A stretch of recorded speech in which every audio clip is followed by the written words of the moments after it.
Mateus 28, a partir do versículo 1, último capítulo do Evangelho de Mateus.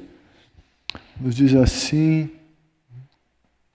a palavra de Deus. Depois do sábado, tendo começado o primeiro dia da semana, Maria Madalena e a outra Maria foram ver o sepulcro. Eis que sobreveio um grande terremoto, pois um anjo do Senhor desceu dos céus, e chegando ao sepulcro, rolou a pedra da entrada e assentou-se sobre ela. Sua aparência era como um relâmpago e as suas vestes eram brancas como a neve. Os guardas tremeram de medo e ficaram como mortos. O anjo disse às mulheres: não tenham medo, sei que vocês estão procurando Jesus, que foi crucificado. Ele não está aqui, ressuscitou, como tinha dito. Venham ver o lugar onde ele jazia. Vão depressa e digam aos discípulos dele: ele ressuscitou dentre os mortos e está indo adiante de vocês para a Galileia. Lá vocês o verão. Notem que eu já os avisei. As mulheres saíram depressa do sepulcro, amedrontadas e cheias de alegria, e foram correndo anunciá-lo aos discípulos de Jesus. De repente, Jesus as encontrou e disse: salve! Elas se aproximaram dele e abraçaram-lhe os pés e o adoraram. Então Jesus lhe disse: não tenham medo, vou dizer a meus irmãos que se dirijam para a Galileia. Lá eles me verão. Agora, Evangelho de Lucas, último capítulo lá, capítulo 24 de Lucas, a partir do 13º versículo. Vamos ler sobre os dois discípulos no caminho de Emaús. Diz: naquele mesmo dia, 2 deles estavam indo para um povoado chamado Emaús, a 11 quilômetros de Jerusalém. No caminho conversavam a respeito de tudo o que havia acontecido. Enquanto conversavam e discutiam, o próprio Jesus se aproximou e começou a caminhar com ele, mas os olhos deles foram impedidos de reconhecê-lo. Ele lhes perguntou: sobre o que vocês estão discutindo enquanto caminham? Eles pararam com os rostos entristecidos. Um deles, chamado Cleopas, perguntou-lhe: você é o único visitante em Jerusalém que não sabe das coisas que ali aconteceram nesses dias? Que coisas? Perguntou ele. O que aconteceu com Jesus de Nazaré? Responderam eles. Ele era um profeta, poderoso em palavras, em obras, diante de Deus e do povo. Os chefes dos sacerdotes e as nossas autoridades o entregaram para ser condenado à morte e o crucificaram. E nós esperávamos que era ele que ia trazer redenção a Israel. E hoje é o 3º dia desde que tudo isso aconteceu. Algumas das mulheres entre nós nos deram um susto hoje. Foram de manhã, bem cedo, ao sepulcro e não acharam o corpo dele. Voltaram e nos contaram ter tido uma visão de anjos que disseram que ele estava vivo. Alguns dos nossos companheiros foram ao sepulcro e encontraram tudo exatamente como as mulheres tinham dito, mas não o viram. Ele lhes disse: como vocês custam a entender, como demoram a crer em tudo o que os profetas falaram? Não devia o Cristo sofrer essas coisas para entrar na sua glória? E começando por Moisés e todos os profetas, explicou-lhes o que constava a respeito dele em todas as Escrituras. Ao se aproximarem do povoado para o qual estavam indo, Jesus fez como quem ia mais adiante, mas eles insistiram muito com ele. Fique conosco, pois a noite já vem, o dia já está quase findando. Então ele entrou para ficar com eles. Quando estava à mesa com eles, tomou o pão e deu graças, partiu e deu a eles. Então os olhos deles foram abertos e reconheceram, e ele desapareceu à vista deles. Perguntaram-se um ao outro: não estava queimando o nosso coração enquanto ele nos falava no caminho e nos expunha as Escrituras? Levantaram-se e voltaram imediatamente para Jerusalém. Ali encontraram os 11 e os que estavam com eles reunidos, que diziam: é verdade, o Senhor ressuscitou e apareceu a Simão. Então os dois contaram o que tinha acontecido no caminho e como Jesus fora reconhecido por eles enquanto partiam o pão. Gente, essas passagens que nós lemos, elas aconteceram no domingo em que Jesus ressuscitou. E eles estavam ali, tanto mulheres como esses dois discípulos, eles estavam muito entristecidos com tudo que tinha acontecido. O herói deles tinha morrido. E o relato dos discípulos no caminho de Emaús, eles falaram qual era a expectativa deles. Eles disseram: aquele que nós pensávamos que ia libertar Israel. Sabe, ele foi crucificado. E Jesus morreu da morte mais vergonhosa que havia, dos piores criminosos. Ei, como que o nosso herói, o nosso rei, aquele que esperávamos que ia libertar Israel do jugo de Roma, de repente já está na cruz, numa cruz romana, sofrendo a morte mais vergonhosa que existia? Como isso?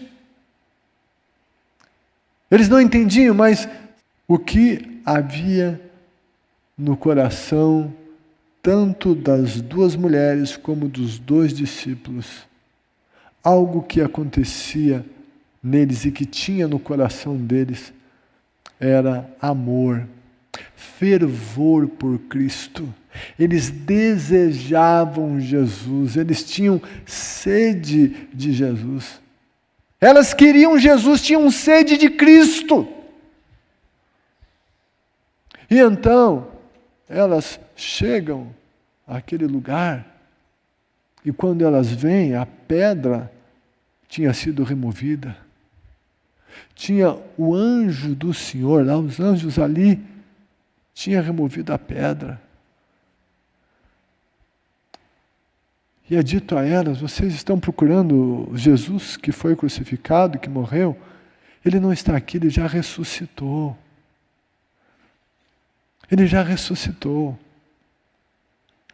E elas ficam, então, alegres, não sabem o que fazer, e diz: olha, vai lá, vai contar aos discípulos.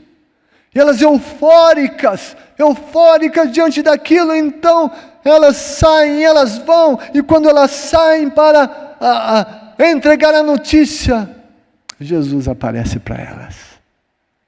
O Cristo ressurreto, Jesus, em primeiro lugar, ele apareceu e se revelou àquelas que mais o desejavam. E Jesus se revela àqueles que o desejam, que o querem e que têm por ele devoção, amor, e que o buscam.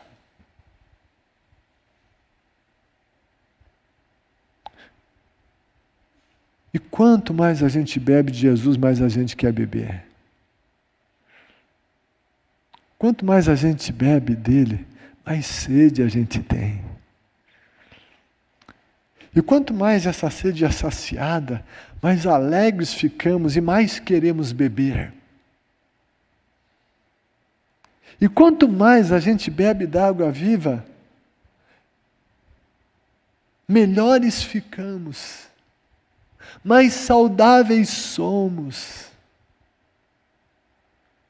Essa água nos limpa, nos lava, nos purifica, nos sacia. E a gente fica se alimentando dele, e a gente não vai ficar bebendo besteira e comendo besteira. Porque a gente está em Cristo, e a gente está bebendo dele. Por que Jesus apareceu a esses dois discípulos? Jesus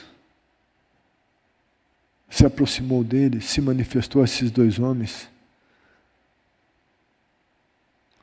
que conversavam, e a conversa deles revelava devoção, interesse e desejo por Cristo. Mesmo não entendendo tudo, mesmo não entendendo todas as coisas que estavam acontecendo, o assunto principal da conversa dos dois era Jesus. Os dois amavam Jesus. E sabe, Jesus se revela, Jesus chega, Jesus se aproxima nas conversas, nos lugares, nas casas, nos relacionamentos, onde o assunto principal é Ele, onde Ele é a pessoa principal, onde o mais valorizado é Ele. Em toda a nossa caminhada a gente tem que contemplar Cristo. O nosso maior interesse deve ser agradá-lo, adorá-lo e não desagradá-lo.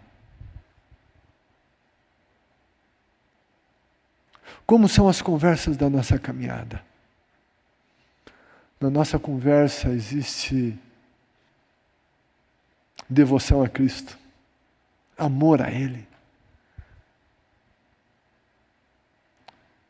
Quando pensamos sobre pessoas, nós pensamos em conectar essas pessoas com Cristo. Quando se fala e se conversa sobre alguma dificuldade, nós enxergamos Jesus sobre essa dificuldade e conversamos dentro dessa conversa o que Jesus instruiria a respeito daquela situação. As conversas. A conversa desses dois aqui era a conversa de gente que amava Jesus, que buscava Jesus.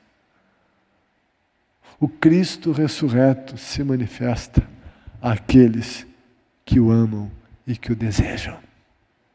Que sejamos extravagantes na nossa adoração. Que rasguemos o nosso coração diante dEle, que o busquemos de todo o coração, e então nós o encontraremos, e eu digo mais, Ele nos encontrará. E nós seremos tocados pelo poder e pela glória dEle, e nós o experimentaremos como nunca o experimentamos. Se alguém te chamar de louco, de fanático, não liga para isso não. O que importa é que você esteja aos pés de Cristo em adoração, na presença do Todo-Poderoso. E Ele vai tocar você, Ele vai falar com você, Ele vai mudar a sua vida, Ele vai fazer coisas que outros depois virão. E vão parar para pensar. Vale a pena. O Senhor Jesus está voltando. Ele vai voltar para uma noiva que o ame, que o queira, que o deseje. Ele vai voltar para uma igreja sedenta dele.